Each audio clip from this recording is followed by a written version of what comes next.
જામનગરમાંથી 5 બાંગ્લાદેશી પકડાયાની ઘટના સામે આવી છે। 2 પુરુષ અને 3 મહિલા બાંગ્લાદેશી પકડાયા।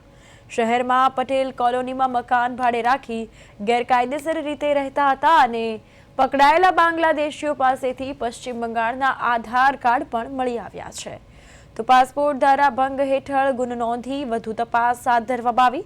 ગેરકાયદેસર આવેલા બાંગ્લાદેશીઓ વિરુદ્ધ કાર્યવાહી પણ હાથ ધરવામાં આવી છે। तो पोलीस द्वारा 5 लोगों की धरपकड़ करवामां आवी। के जामनगर पटेल कॉलोनी शેરી નંબર 11 માં અમુક બાંગ્લાદેશી નાગરિકો ગેરકાયદેસર રીતે વસવાટ કરે છે।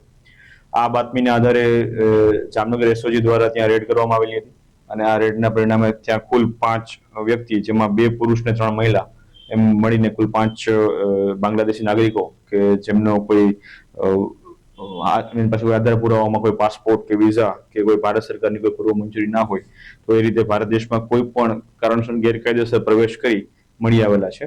આ 5 વ્યક્તિઓને હાલ ડિટેન કરી અને આગળની કાર્યવાહી હાલ ચાલુમાં છે।